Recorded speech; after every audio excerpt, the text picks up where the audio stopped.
Assalamualaikum warahmatullahi wabarakatuh. Kami dari kelompok 7 akan mendemonstrasikan aplikasi dari implementasi materi polimorfism, pemrograman berorientasi objek. Saya Ilham Fajar Andika dengan NIM 232410103057. Pertama, studi kasus online shop. Saya akan menjabarkan apa saja yang harus ada di dalam program online shop ini. Yang pertama, terdapat produk dengan berbagai kategori. Yang kedua, informasi dasar tentang produk meliputi nama dan harga. Pada kategori, terdapat sejumlah macam kategori, yaitu elektronik, yang ongkos kirimnya sesuai berat barang. Yang kedua, kategori baju dan pakaian, ongkos kirim tetap senilai X rupiah. Dan kategori nomor 3 yaitu buku dengan ongkos kirim senilai Y rupiah. Terdapat keranjang belanja yang mampu menampung daftar produk dan total dari item-item yang terdapat dalam keranjang. Perkenalkan, nama saya Arjo Ramadan dengan NIM 232410103083. Saya dari kelompok 7. Di sini saya akan menjelaskan berbagai macam kelas diagram. Yang pertama, jadi di sini disediakan sebuah kelas diagram di mana toko sebagai superkelas mempunyai 3 subkelas, yaitu elektronik, buku, dan baju. Dan untuk setiap subkelas memiliki file seperti berat kategori dan ongkir. Dan untuk metodenya sendiri, yaitu total ongkir, dan disediakan satu kelas lagi, yaitu keranjang yang berisi file, yaitu daftar barang dan jumlah barang. Dan metodenya yaitu tambah barang, total harga, dan total ongkir. Selanjutnya yaitu kode program. Yang pertama, membuat abstrak kelas toko yang di dalamnya terdapat variabel string nama dengan set nilai awal yaitu string kosong. Dan yang kedua, variabel integer dengan nama harga. Terdapat metode konstruktor toko yang menerima parameter nama dan harga, mengisi variabel yang terdapat di abstrak kelas toko dengan parameter dari konstruktor toko.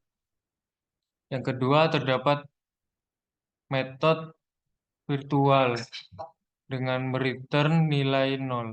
Metode virtual yang menerima parameter nama dan harga, yang nantinya akan menampilkan string berikut. Selanjutnya, yaitu membuat kelas elektronik yang merupakan turunan dari kelas abstrak toko. Nah, di dalam kelas elektronik ini terdapat variabel berat, ongkir, dan kategori. Nah, terdapat juga pada metode konstruktor ini menerima parameter dan di dalamnya mengisi variabel yang ada di luar dari metode konstruktor dengan parameter yang nantinya dikirim saat pemanggilan metode konstruktor atau pemanggilan inisialisasi kelas elektronik. Nah, terdapat metode override dari total ongkir yang ada pada abstrak kelas toko, yang dimana di dalamnya mereturn berat dikali dengan ongkir.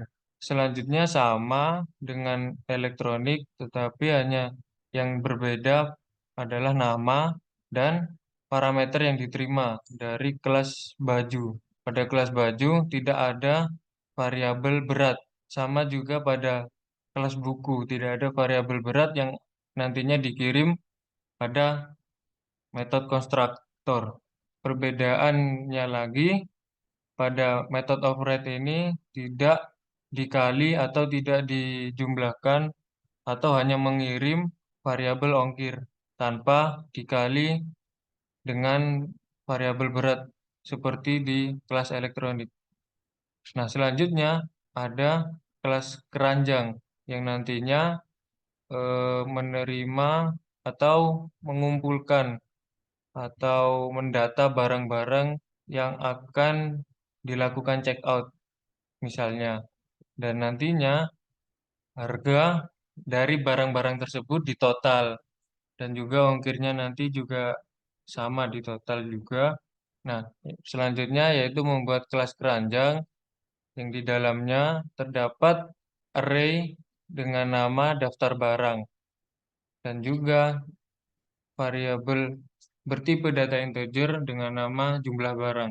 Pada kelas keranjang terdapat metode konstruktor yang di dalamnya menginisialisasi dari array daftar barang dengan membatasi indeksnya nanti hanya tiga indeks atau tiga item di dalam array daftar barang dan jumlah barang di set nilainya menjadi nol. Terdapat metode tambah barang dengan menerima array barang atau menerima nilai menerima banyak nilai dengan nama barang. Nah, jika ada pengkondisian, jika jumlah barang kurang dari 3, maka tambahkan parameter barang ke dalam array daftar barang dan jumlah barang nanti ditambah atau ditambah satu ini. Jika tidak, maka tampilkan pesan keranjang penuh. Nah, selanjutnya yaitu ada metode total harga bertipe data integer. Nah, di dalamnya terdapat variabel total dengan nilai awal 0. Nah, selanjutnya melakukan looping pada array daftar barang.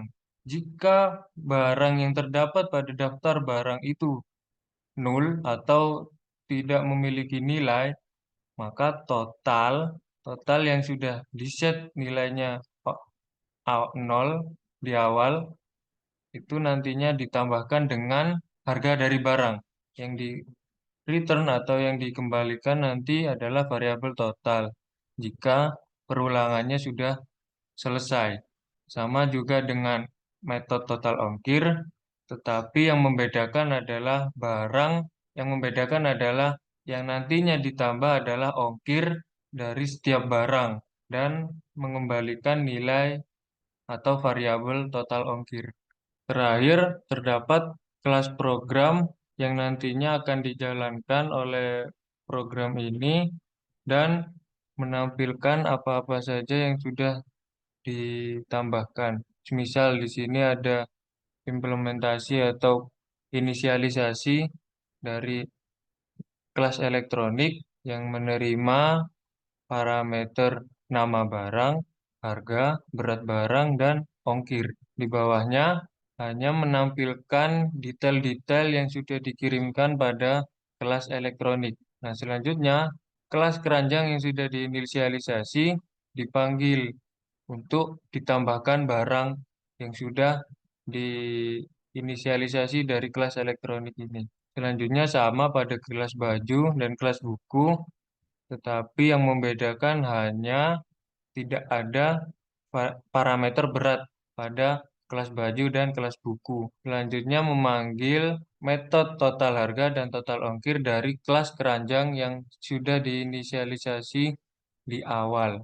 Lalu di sini ada 3 subclass lagi, di mana subclassnya yaitu perbankan. Di subclass rekening ada field dengan cek saldo, nama, store, tarik.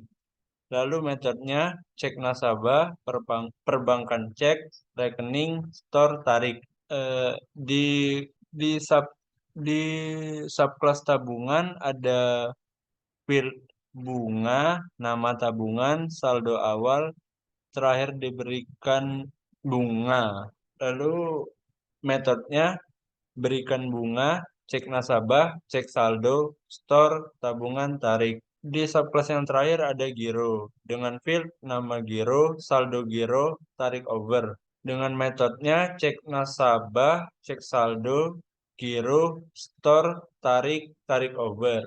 Lalu ada satu kelas lagi yaitu nasabah yang memiliki field rekening, properti, nama, dengan metode cek pemilik rekening, cek saldo, hapus rekening, nasabah, penarikan, penyetoran, lalu tambah rekening.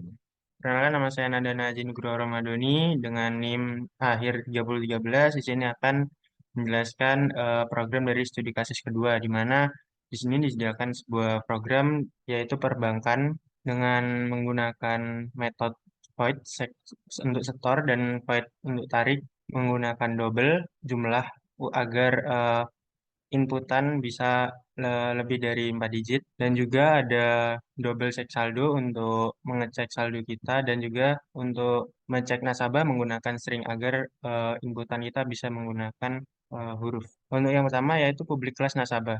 Nah, di sini disediakan beberapa tipe data yaitu yang awal public string nama menggunakan get agar kita bisa menginputkan suatu nama yang ingin kita gunakan pada nasabah menggunakan string dan juga private dictionary string perbankan rekening. Dan di sini untuk metodenya yaitu ada public void tambah rekening di mana di sini ada string nomor rekening dan perbankan jenis rekeningnya. Di mana untuk nomor rekening sendiri akan diinputkan dan kita dapat memilih jenis rekening mana yang akan kita gunakan seperti rekening tabungan atau rekening giro.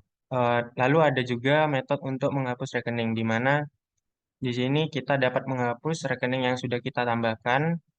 Seperti contohnya misal kita udah menginputkan suatu nomor rekening tabungan dan ingin kita ubah atau ingin kita hapus, maka kita menggunakan metode hapus rekening.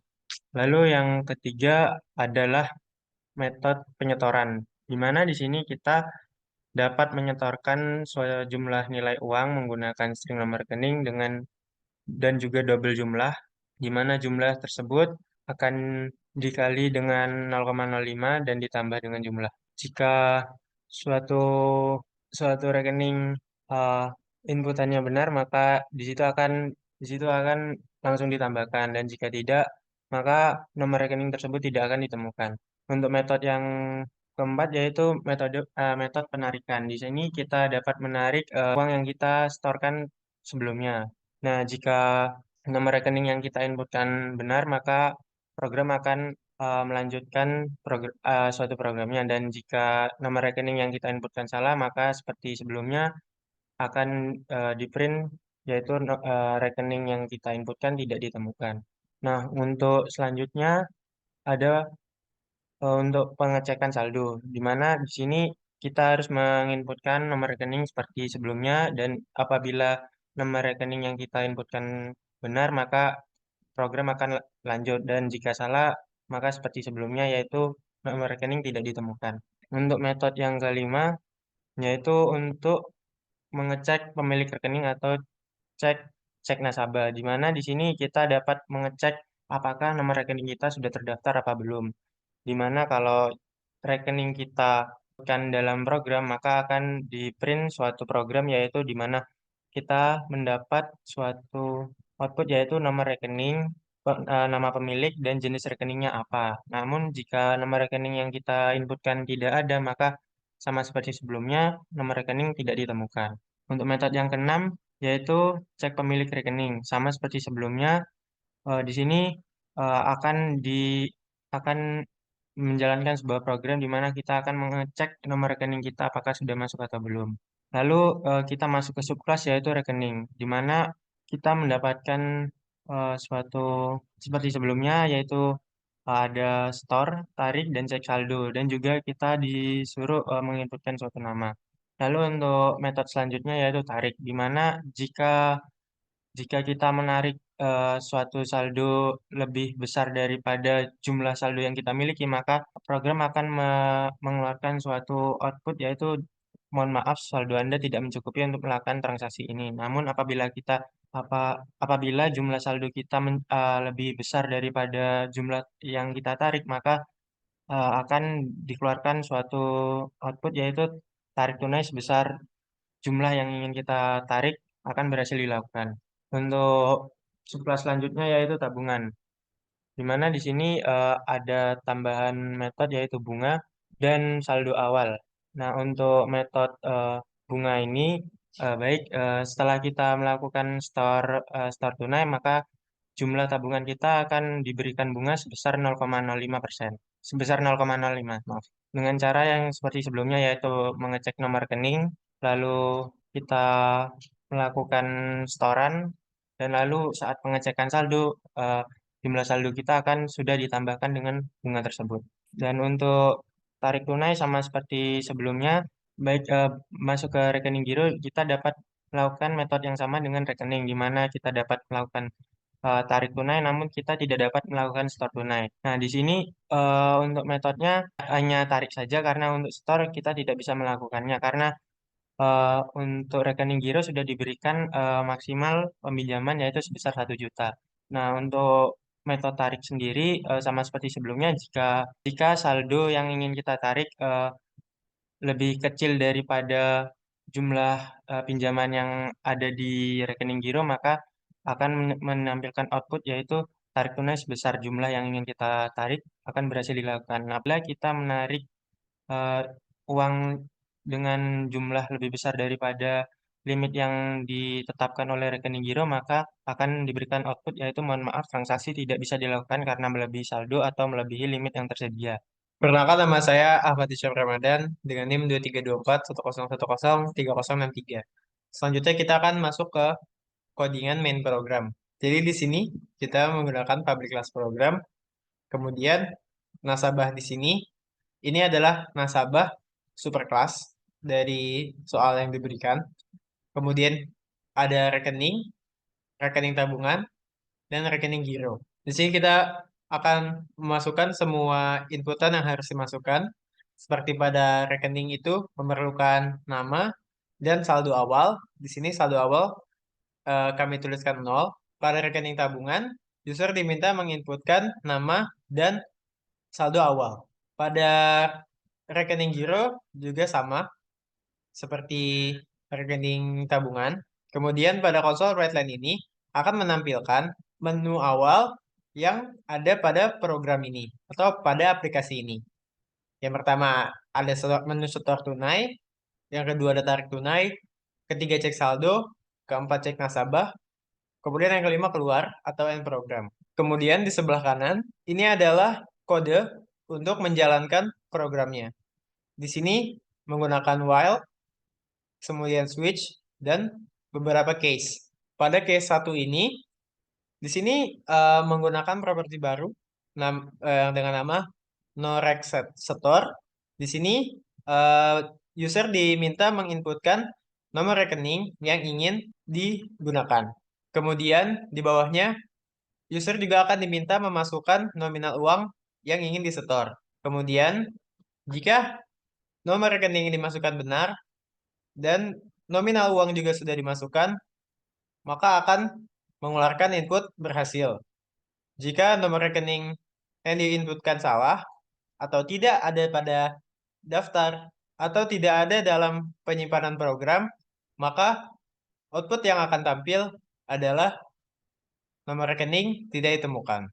Kemudian akan melakukan break, kembali pada menu awal, kemudian kita masuk ke case 2. Case 2 ini melakukan tarik tunai. Sama seperti case 1, user akan diminta memasukkan nomor rekening dan nominal uang. Dan sama juga dengan case 1, outputnya jika nomor rekening benar, maka bisa melakukan penarikan uang. Dan penarikan uang di sini ada pengecualian, jika saldo mencukupi, maka akan muncul output berhasil menarik uang sebesar nominal yang dimasukkan oleh user. Jika tidak, maka akan menampilkan bahwa saldo tidak cukup. Jika pada rekening giro, kalau tadi adalah pada rekening tabungan, kalau untuk rekening giro di case nomor 2 sama saja memasukkan nomor rekening dan memasukkan nominal uang, tapi yang membedakan jika saldo giro tidak mencukupi, maka sistem akan memberikan nominal 1 juta yang bisa ditarik oleh user. Kemudian masuk ke case nomor 3. Di case nomor 3 ini akan mengecek saldo pada salah satu rekening. Jadi nanti user diminta untuk memasukkan nomor rekening seperti biasa, dan jika benar, maka akan tampil saldo pada saat itu. Jika nomor rekening salah, maka program akan memberikan output bahwa nomor rekening yang diinputkan salah. Pada case nomor 4, di sini akan melakukan pengecekan nasabah. Di sini user seperti biasa akan diminta menginputkan nomor rekening. Jadi nanti jika nomor rekening yang dimasukkan benar, maka akan menghasilkan nomor rekening itu, kemudian nama pemiliknya, dan jenis apakah nomor rekening itu. Apa itu rekening tabungan atau rekening giro. Jika nomor rekening yang diinputkan user salah, maka sistem akan menampilkan output bahwa nomor rekening yang dimasukkan adalah salah. Kemudian case 5 itu memberhentikan program. Jadi jika kita masukkan angka 5, maka otomatis program akan berhenti. Kemudian di sini adalah outputnya, seperti yang saya sudah terangkan sebelumnya. Di sebelah kiri ada output dari rekening tabungan, dan sebelah kanan ada output dari tarik tunai rekening giro. Assalamualaikum warahmatullahi wabarakatuh. Perkenalkan, nama saya Bagus Nugroho dari Prodi Informatika dengan NIM 232410103665. Di sini saya akan membahas tentang studi kasus nomor 3 dari tugas pemrograman berbasis objek, yaitu tentang aplikasi menggambar. Di sini terdeskripsikan yaitu terdapat kelas shape yang kemudian dapat menggambar ke suatu kanvas. Shape dapat memiliki kategori lanjutan seperti segitiga, lingkaran, persegi, persegi panjang, jajar genjang yang mampu menggambar tiap bentuknya masing-masing. Dan ada satu kelas lagi yaitu shape yang terdiri dari 5 subkelas. Shape tadi memiliki metode yaitu draw. Lalu subclass yang pertama yaitu persegi memiliki metode draw. Subclass kedua segitiga memiliki metode draw. Subclass ketiga persegi panjang memiliki metode draw. Subclass keempat lingkaran memiliki metode draw, dan subclass yang terakhir jajar genjang memiliki metode draw. Lalu ada 2 kelas lain yaitu canvas dan program. Yang canvas tadi memiliki metode draw shape dan program tadi memiliki metode main. Di sini dijelaskan public abstract class shape, public abstract void. Nah, itu untuk mendefinisikan sebuah kelas abstrak bernama shape yang akan digunakan sebagai dasar untuk berbagai bentuk. Dan public abstract void draw, metode abstrak yang harus diimplementasikan oleh kelas turunan. Metode ini bertanggung jawab untuk menggambar bentuk geometris spesifik. Terdapat sebuah kelas public yaitu segitiga yang merupakan percabangan dari shape. Ini mendefinisikan kelas segitiga yang mewarisi kelas shape, menunjukkan bahwa segitiga adalah bentuk dan harus mengimplementasikan metode draw seperti yang didefinisikan dalam kelas shape. Begitu juga seperti kelas lainnya seperti lingkaran, persegi, persegi panjang, dan jajar genjang merupakan turunan dari kelas shape yang digunakan untuk mengimplementasi metode draw yang diwarisi dari kelas shape untuk mencetak pola bentuk sesuai dengan nama kelas tersebut. Terdapat juga public class canvas yang digunakan untuk menggambar bentuk-bentuk geometris. Metode yang menerima objek shape atau kelas turunannya sebagai argumen dan memanggil metode draw pada objek tersebut untuk menggambar bentuk. Terdapat sebuah kelas program yang berfungsi yang digunakan sebagai metode utama yang akan dieksekusi saat program dimulai. Di sini juga terdapat sebuah canvas new canvas itu membuat objek canvas dari kelas canvas di atas untuk pengguna memilih bentuk yang ingin mereka gambar. Kemudian membaca input pengguna dan memvalidasi apakah input tersebut berada dalam rentang yang valid 1 hingga 5. Di sini terdapat int choice dan sebuah perulangan while. Ini menunjukkan tipe data variable choice bertipe data integer. Nah, di perulangan while ini terdapat sebuah fungsi int try parse console readline out choice kurang dari 1 dan lebih dari 5. Ini menandakan jika inputan yang user masukkan tidak sesuai dengan yang diharapkan dari codingan, maka akan mengeksekusi yaitu pilihan tidak valid, masukkan nomor 1 dan 5. Di sini user diminta untuk memilih bentuk yang ingin digambar dan inputan yang akan dimasukkan yaitu nomor 1 untuk kelas segitiga untuk menggambar segitiga, 2 untuk menggambar lingkaran, 3 untuk menggambar persegi, 4 untuk menggambar persegi panjang, 5 dan jajar genjang. Semisal inputan yang dimasukkan tidak sesuai, maka di perulangan ini akan mengeprint sebuah codingan yaitu sebuah string yaitu pilihan tidak valid, masukkan nomor 1 antara 5 dan user diminta untuk masukkan pilihan user yang dimaksud user ingin menggambar bentuk apa yang tersedia di beberapa opsi tersebut. Di sini menggunakan switch case yang memilih objek bentuk sesuai yang berdasarkan pilihan pengguna. Objek bentuk tersebut disesuaikan dengan pilihan pengguna. Misalnya, jika pengguna memilih objek shape segitiga, maka akan diinisialisasikan sebuah objek segitiga. Dan begitu juga jika ingin menggambar sebuah objek lingkaran, maka akan diinisialisasikan objek lingkaran dan seterusnya. Dan juga terdapat canvas draw shape. Nah, itu adalah metode pada objek canvas yang digunakan untuk memberikan objek bentuk yang telah dibuat sebagai argumen, sehingga bentuk tersebut digambar. Ini terdapat beberapa output yang akan dihasilkan jika user memasukkan pilihan sesuai data yang ada di list. Jika inputan yang dimasukkan tidak sesuai dengan ketentuan, maka program akan mengeksekusi pilihan tidak valid, masukkan nomor antara 1 dan 5, dan user diminta memasukkan pilihannya lagi. Untuk pemilihan opsi 1 segitiga, maka yang keluar adalah sebuah string menggambar segitiga dan sebuah bentuk segitiga. Dan untuk opsi kedua, opsi ketiga, opsi keempat, opsi kelima kurang lebih sama dengan opsi ke-1. Jika memilih opsi kedua, maka program akan menggambar sebuah lingkaran, dan jika opsi ketiga, program akan membuat gambar persegi, opsi keempat akan menggambar persegi panjang, dan opsi kelima menggambar jajar genjang. Mungkin itu saja yang bisa saya sampaikan. Terima kasih. Mohon maaf jika ada kesalahan.